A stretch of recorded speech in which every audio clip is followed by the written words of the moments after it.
नमस्कार दोस्तों, NIUS के DLED कार्यक्रम में आपका हार्दिक स्वागत है। मैं डॉक्टर प्रतिभा शर्मा आज आपसे जिस विषय पर चर्चा करने जा रही हूँ वह है व्याकरण शिक्षण की पाठ योजना।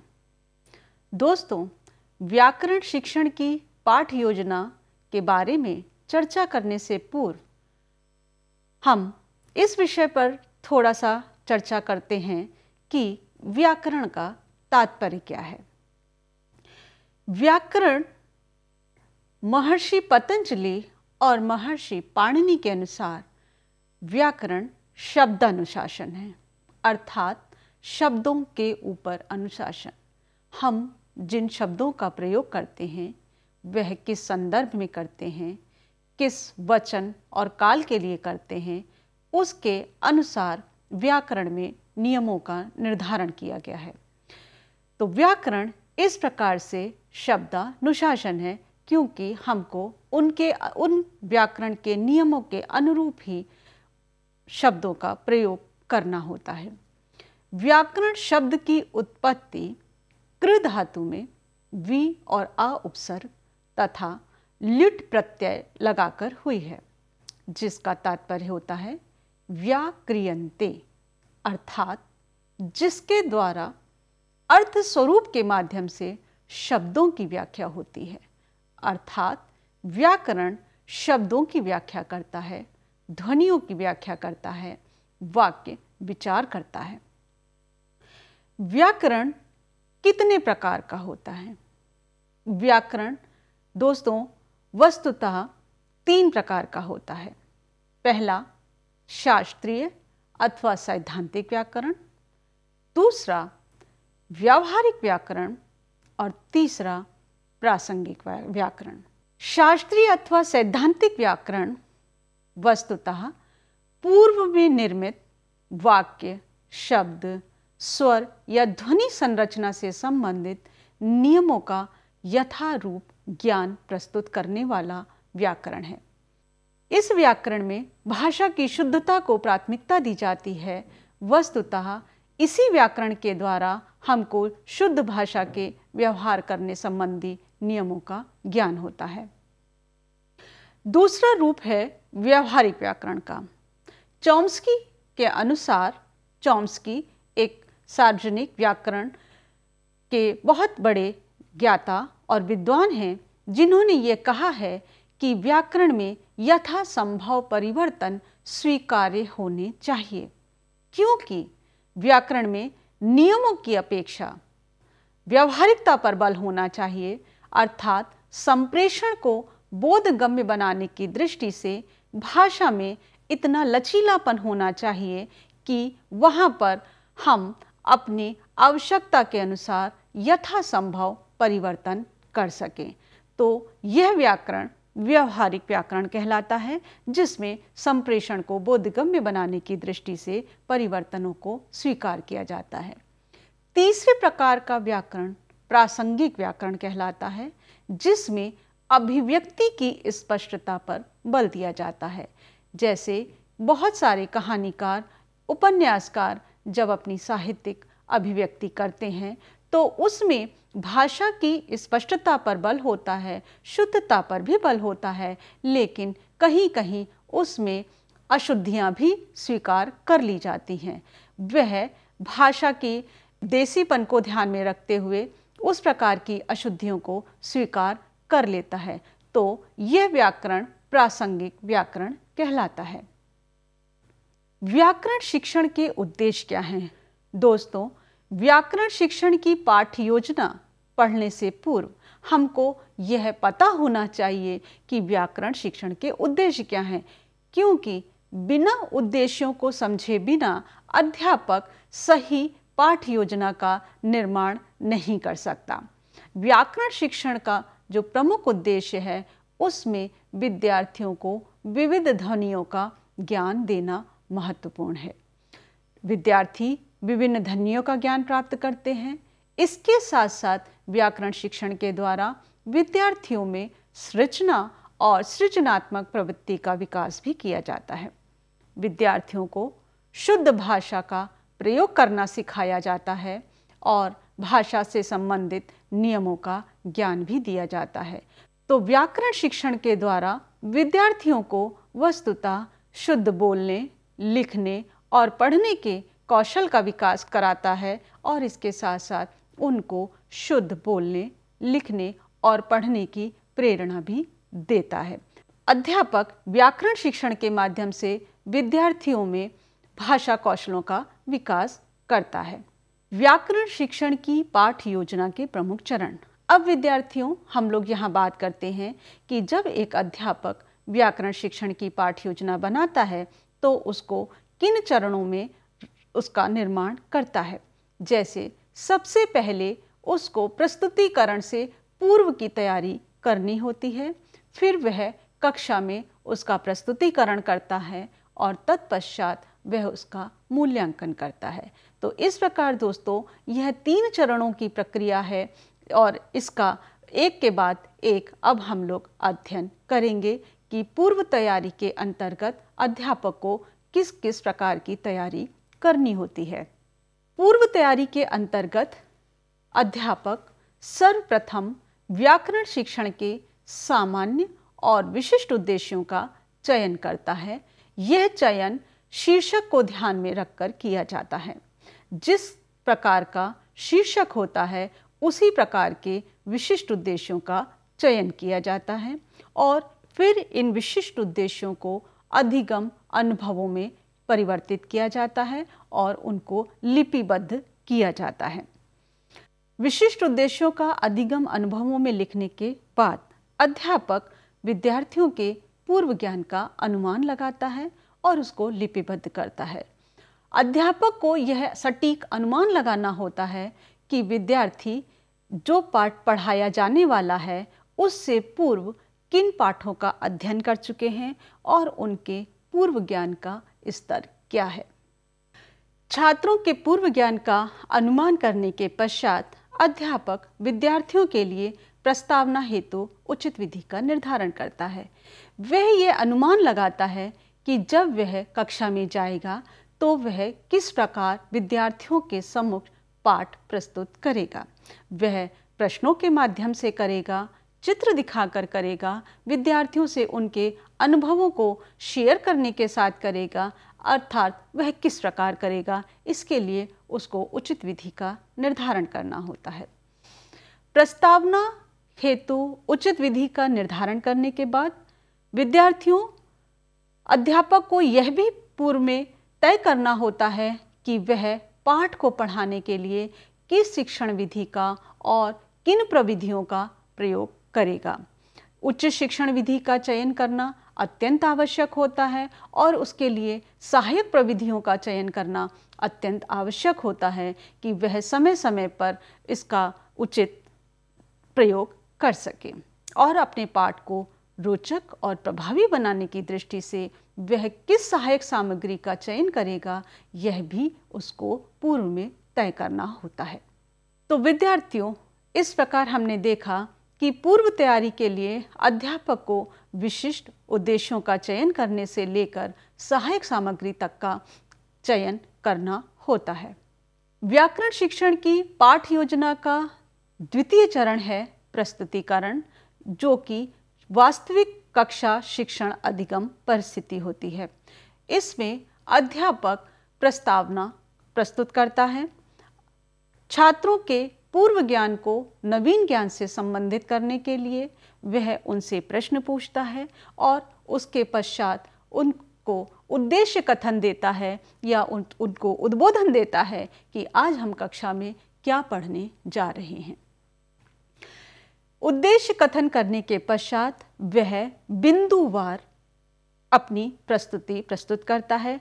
चूंकि यह व्याकरण शिक्षण है इसलिए अध्यापक यहाँ पर आगमन या निगमन विधि से कम 2 या अधिक से अधिक 4 शिक्षण बिंदुओं का प्रयोग कर सकता है, उनका शिक्षण कर सकता है और इसके लिए सबसे पहले वह छात्रों के समक्ष उदाहरण वाक्य प्रस्तुत करता है, उन उदाहरण वाक्यों से संबंधित प्रश्न पूछता है और उन प्रश्नों के बाद उनका उत्तर ग्रहण करने के बाद अध्यापक अपना कथन प्रस्तुत करता है। कथन प्रस्तुत करने के बाद अर्थात स्पष्टीकरण के बाद वह परिभाषीकरण करता है, अर्थात व्याकरण की जिस पक्ष पर वह अपनी प्रस्तुति कर रहा है वह उसके संबंध में नियम बताता है। परिभाषीकरण करने के बाद अध्यापक विद्यार्थियों को अभ्यास कार्य के लिए कुछ प्रश्न देता है और उसके पश्चात वह श्यामपट्ट कार्य पर उसका सार प्रस्तुत करता है। इस प्रकार प्रत्येक शिक्षण बिंदु पर अध्यापक यह प्रक्रिया दोहराता है। यह विद्यार्थियों आगमन विधि से पढ़ाया गया बिंदु है। अध्यापक अपनी सुविधानुसार निगमन विधि का भी प्रयोग कर सकता है। तृतीय चरण मूल्यांकन का होता है, जो कि अंतिम चरण है।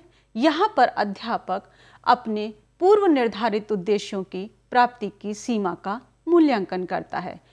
मूल्यांकन करने के पश्चात अध्यापक विद्यार्थियों को गृह कार्य देता है, जिसका उद्देश्य विद्यार्थियों में कौशलात्मक क्षमता का विकास करना है। अब विद्यार्थियों, हम यह देखेंगे कि व्याकरण शिक्षण की एक आदर्श पाठ्य योजना कैसे बनाई जा सकती है। उदाहरण के लिए हम यहाँ कक्षा 7 के एक प्रकरण पर, जिसका शीर्षक है विशेषण के अर्थ एवं भेद, पर हम आदर्श पाठ्य योजना किस प्रकार बनाई जा सकती है उस पर चर्चा करेंगे।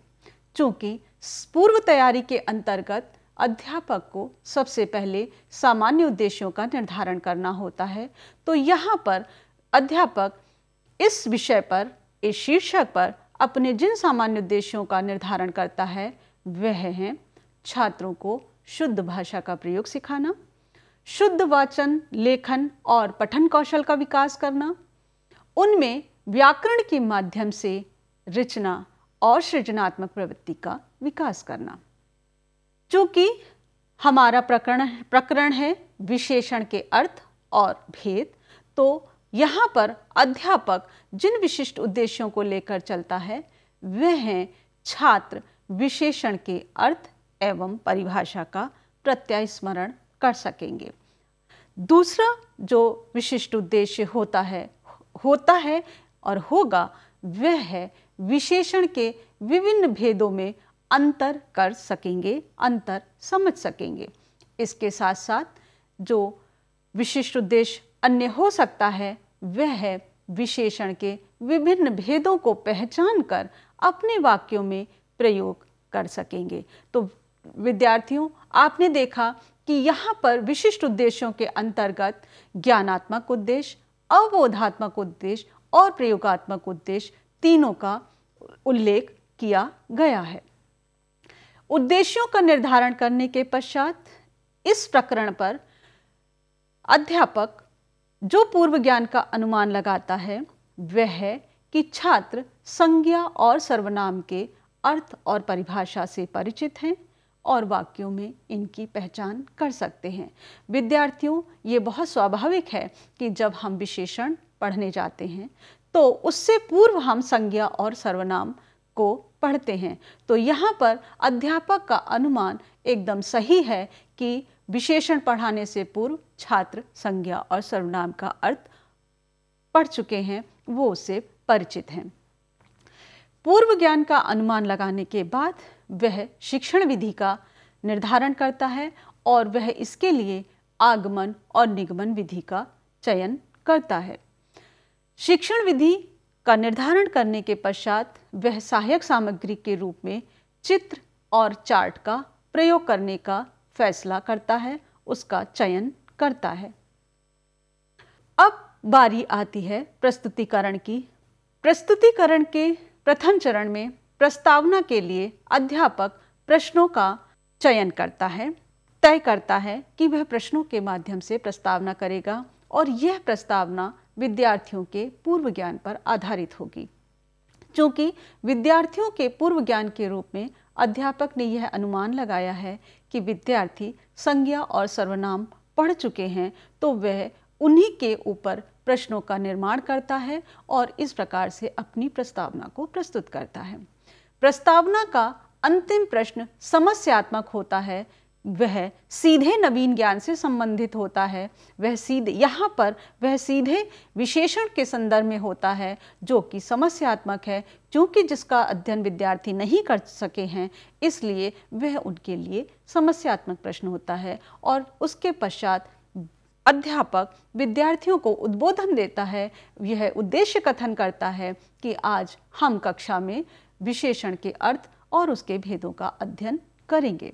उद्देश्य कथन करने के पश्चात बिंदुवार अध्यापक अपनी प्रस्तुति देता है।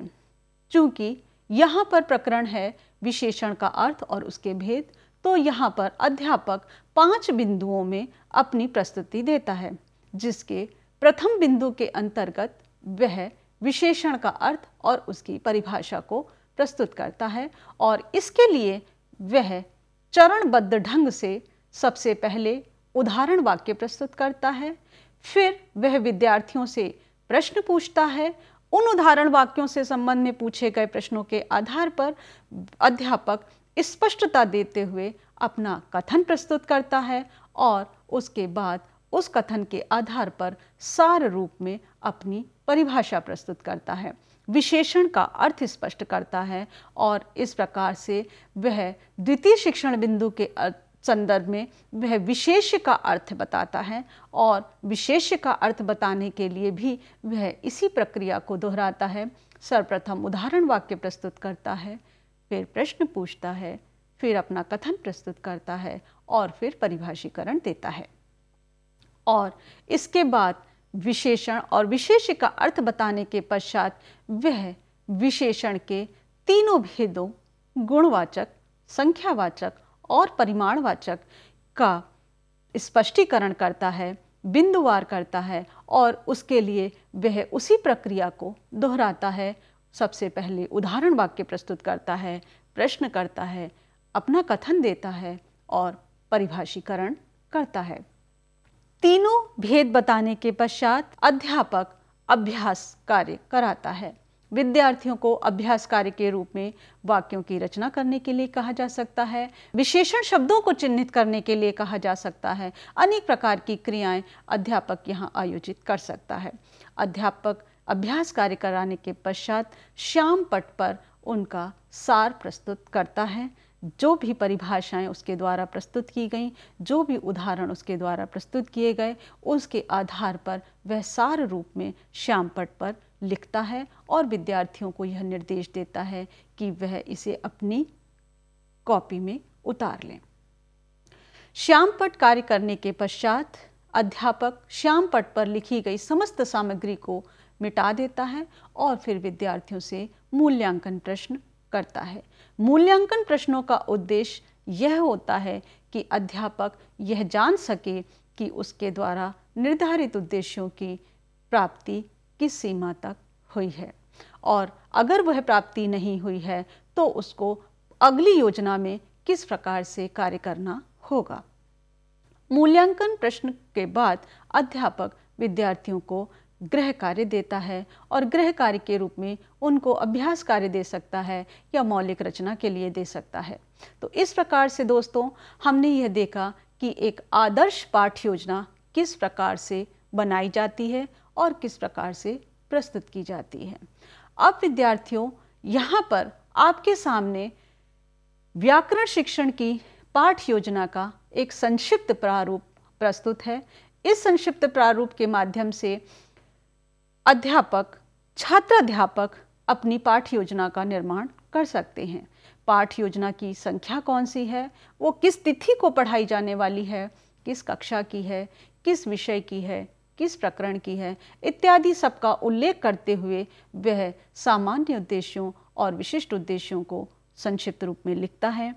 उसमें प्रयोग की जाने वाली सहायक सामग्री को लिखता है, पूर्व ज्ञान के बारे में लिखता है, प्रस्तावना किस प्रकार की जाती है और किस प्रकार की जाएगी इसका उल्लेख करता है, और उसके पश्चात शिक्षण बिंदुओं को क्रमवार प्रस्तुत करता है। प्रत्येक शिक्षण बिंदु का क्या शिक्षण उद्देश्य होगा और अध्यापक उस पर क्या क्रिया करेगा और बदले में छात्र उस पर क्या क्रिया करेंगे, उस शिक्षण बिंदु पर किस सहायक सामग्री का प्रयोग किया जाएगा और इस क्रिया के पश्चात विद्यार्थियों में क्या अपेक्षित व्यवहार परिवर्तन आ सकेगा, इन सब की प्रस्तुति इस पाठ्य योजना के प्रारूप में की जाती है।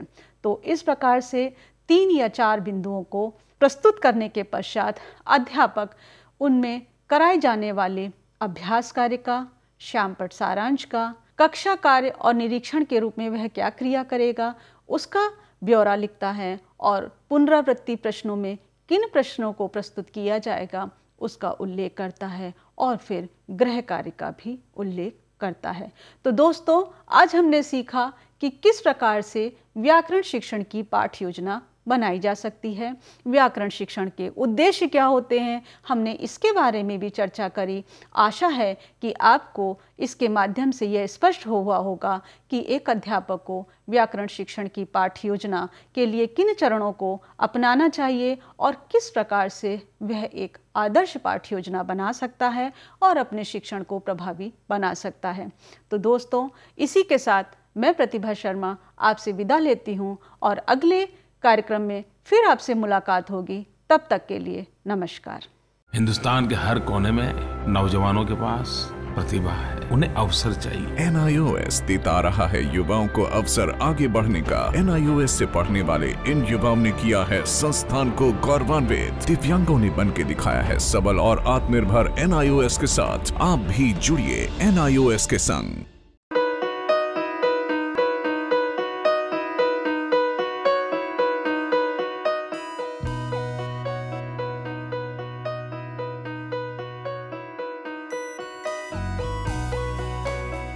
पच्चीस साल का लंबा सफर और लाखों लोगों के चेहरों पर खिलती मुस्कान, गर्व और गरिमा से जीने की प्रेरणा देती मुस्कान, आत्मसम्मान और विश्वास से पैदा हुई मुस्कान। इन खिलते चेहरों पर ये मुस्कान आई है शिक्षा के जरिए।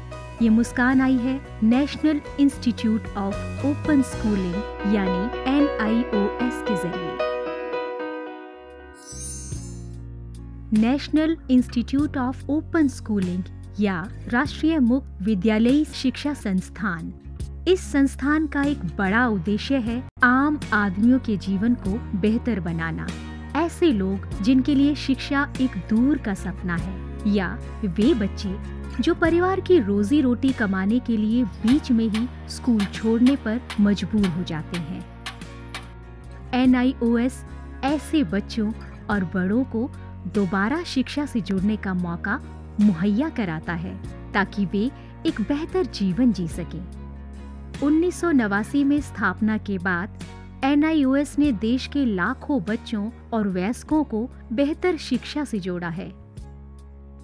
इनमें हर उम्र, हर पृष्ठभूमि, हर जाति, हर मजहब और हर क्षेत्र के लड़के लड़कियां, महिलाएं और पुरुष शामिल हैं। बढ़ई से लेकर पायलट, डॉक्टर, इंजीनियर, बेकर और दर्जी तक NIOS कोशिश कर रहा है सबको शिक्षित और सशक्त बनाने की, चाहे वो असम के दूर दराज इलाके में रहने वाला हो या फिर मुंबई जैसे महानगर का। NIOS ने अपनी मौजूदगी हर जगह दर्ज कराई है। NIOS ने शिक्षा की परंपरागत सोच को ही बदल दिया है।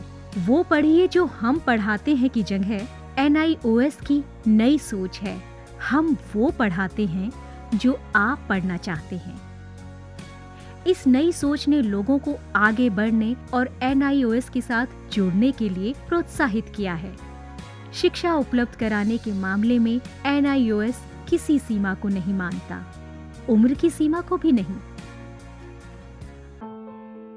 चंडीगढ़ के गणेश के लिए भी NIOS एक वरदान साबित हुआ। NIOS शारीरिक रूप से अक्षम बच्चों को भी बेहतर शिक्षा मुहैया कराने के लिए पूरी तरह प्रतिबद्ध है।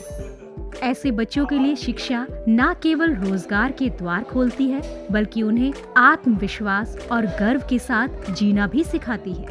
NIOS खेल के इन सितारों को उनकी सुविधा और समय के अनुसार बेहतर शिक्षा उपलब्ध कराता है।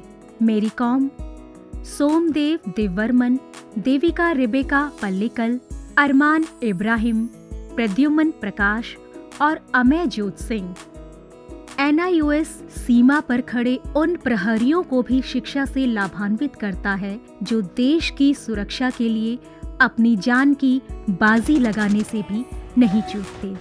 सच तो ये है कि NIOS की पहुंच हर ओर रहती है, चाहे वो दूर दराज के आदिवासी हो या जेल की कोठरी में बंद कैदी या फिर ग्रामीण और शहरी क्षेत्रों के गरीब निवासी। देश में कहीं भी कोई भी व्यक्ति, स्त्री, पुरुष, लड़का, लड़की, अमीर, गरीब शिक्षा से वंचित न रहे। राष्ट्रीय मुक्त विद्यालयी शिक्षा संस्थान का यही मिशन है। राष्ट्रीय मुक्त विद्यालय शिक्षा संस्थान पूरे देश में शिक्षा के साथ साथ कौशल विकास के क्षेत्र में बहुत सारे कोर्सेज दे रहा है। लगभग 100 से ज़्यादा कोर्सेज हैं। हम दूर दराज के गांव में अपने संस्थान बनाते हैं और वहाँ के बच्चों को, वहाँ के बच्चियों को, वहाँ के वयस्कों को हुनर के क्षेत्र में शिक्षा पहुँचाते हैं। आपको जानकर खुशी होगी कि अब हम आर्ट, साइंस, कॉमर्स जिन क्षेत्रों में 12वीं का सर्टिफिकेट दिया जाता रहा है, अब हम हुनर के क्षेत्र में, वोकेशनल एरिया में भी 10वीं और 12वीं का सर्टिफिकेशन करेंगे। तो वो बच्चे जो कृषि से जुड़े हुए हैं, कारपेंट्री से जुड़े हुए हैं या दूसरे क्षेत्रों से जुड़े हुए हैं, वो अपने ही क्षेत्र में काम करेंगे, सीखेंगे, हुनर पैदा करेंगे अपने में और सर्टिफाइड भी होंगे कि वो सर्टिफाइड कृषक हैं, खेतिहर हैं। तो आज तक जो हमारे देश में ये सोच रही है कि आप 12वीं पास तभी कहे जाएंगे जब भूगोल, अर्थशास्त्र, भौतिकी ये पढ़ेंगे, अब ये समय बदल गया है। ITI में जितने बच्चे पढ़ते हैं, लगभग 18 लाख बच्चे हर साल दाखिला लेते हैं। अब हम उनको सर्टिफिकेशन करेंगे। NIOS अपने छात्रों को माध्यमिक स्तर पर 26 और उच्च माध्यमिक स्तर पर 19 विषयों का विकल्प देता है। पढ़ाई किस माध्यम से करनी है, इसमें भी आपको लचीलापन मिलेगा। माध्यमिक स्तर पर ही 7 भाषाओं के अलग अलग माध्यमों का विकल्प मौजूद है। शैक्षणिक कार्यक्रमों के अलावा 86 वोकेशनल शिक्षा कार्यक्रम भी उपलब्ध हैं, जो छात्रों को कामकाजी दुनिया के लिए तैयार करते हैं। वोकेशनल प्रशिक्षण को अधिक सुदृढ़ बनाने के लिए NIOS ने ITDC, Cisco, Indian medical association जैसे कई सरकारी और गैर सरकारी संस्थानों के साथ भागीदारी स्थापित की है। आज लाखों छात्रों के लिए अपनी पसंद का स्कूल है राष्ट्रीय मुक्त विद्यालयी शिक्षा संस्थान यानी national institute of open schooling. NIOS ने एक लंबा सफर तय किया है, लेकिन मंजिल अभी दूर है। निरंतर विकास और नवीनीकरण के लिए NIOS सदैव प्रतिबद्ध है। शिक्षा का उद्देश्य महज रोजगार जुटाना ही नहीं है, बल्कि स्वयं को सशक्त बनाना भी है। NIOS लाखों छात्रों के लिए यही आत्मसम्मान दिलाने में जुटा है। लाखों लोगों के लिए एक आशा और उम्मीद है। National institute of open schooling. शिक्षा सबके लिए, कहीं भी, कभी भी।